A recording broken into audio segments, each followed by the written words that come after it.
So hello guys, मेरा नाम है उदय और आप सब तो मुझे जानते हो कि मैं रहता हूँ इंदौर। मैं करता हूँ सुबह शाम तक चोरी। सुबह सुबह आ जाता हूँ अपने काम धंधे पर और भाई साहब स्मेल कर रहे थे कुरकुरे के पैकेट को। उसके बाद हम आ जाते हैं गोल्डन रिट्रीवर को वॉक करवाने के लिए। उसके बाद आ जाते हैं हम सीधा रोड बिल्डर के बाद। यहाँ पर क्या है, यहाँ पर तो नेताजी ठंड के मारे अकड़ चुके हैं, अपनी सीट पर ऐसे विराजित है जैसे कि पूछे ही मत। इसके बाद हम निकल लेते हैं अपने घर की तरफ। अगर मेरी नजर पड़ती है मेरे मामा श्री पर, तो मामा श्री नवली घोड़ी की तरह हो रहे थे तैयार। फिर मामा श्री मेरे को बोलते हैं कि चल अपन जिम से आए, तो मैंने सोचा क्यों ना आज भी मैं डम्बल संभाल उठाऊंगा और बॉडी बनाऊंगा। घनघोर तपस्या करने के बाद हम फाइनली आ जाते हैं जिम पर। और जिम पर तो लाखों रुपए के चप्पल ऐसे ही पड़ी हुई थी कि हम भी अपने 1.25 करोड़ की चप्पल छोड़कर निकल लेते हैं जिम के अंदर। और यहाँ पर सभी भाइयों से मिलाने लग जाते हैं हाथ। इन भाइयों से हाथ मिलाकर तो बड़ा ही अच्छा मजा आ रहा था, क्योंकि इन लोगों के हाथ तो मेरे पैरों से भी ज्यादा भारी थे। इन लोगों की बॉडी देखकर तो मन कर रहा था मैं भी बॉडी बना लूं, मगर 30 दिन में कौन सी बॉडी बन जाएगी, क्योंकि 26 में तो दुनिया खत्म है। दुनिया 2026 में दुनिया खत्म है। ये बात सुनकर तो इन दोनों को देखो कितनी खुशी हो रही है, कैसे नाच रहे हैं एकदम आटा टोड़। इन लोगों की हस्ती मस्ती को देखकर तो मेरे को भी लग गई थी भूख। तो फिर क्या, मामा और मैं बैठ गए खाना खाने के लिए।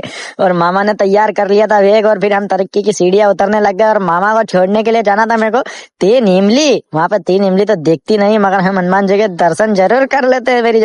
फिर मामा और मैं करने लग जाते हैं बक्सौदी और आ जाते हैं सीधा 3 इमली पर। और यहाँ पर मामा को देख रहे हो कैसे एकदम सीना तान के खड़े हैं। फिर मामा को छोड़ने के बाद मैं आ जाता हूँ घर पर और चढ़ने लग जाता हूँ तरक्की की सीढ़ियाँ। तरक्की की सीढ़ियाँ चढ़ने के बाद उठाने लग जाता हूँ कामयाबी का बैग और निकल जाता हूँ अपने लक्ष्य की तरफ पहुँचने के पहले ही मेरे को पहुँचना पड़ता है किराना दुकान पर भी सेल लेने के लिए। फिर उसके बाद मैं आ जाता हूँ घर पर और टांग लेता हूँ अपना कामयाबी का बैग और टोपी पहन लेता हूँ जैसे लोगों को मैं पहनाता हूँ। उसके बाद निकल लेता हूँ अपने काम धंधे की तरफ। मैं शकल तो ऐसी बनाता हूँ जैसे कि मैं बहुत मासूम हूँ, मगर मैं शकल से नहीं अकल से भी बहुत मासूम और आ जाता हूँ फाइनली अपने काम धंधे पर। और भाई साहब को निलाने के लिए हम आए थे।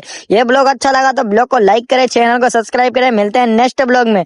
देख रहे हो इसको कितनी सारा मारा है, वीडियो में 1% नहीं आ रहा साला बदतमीज।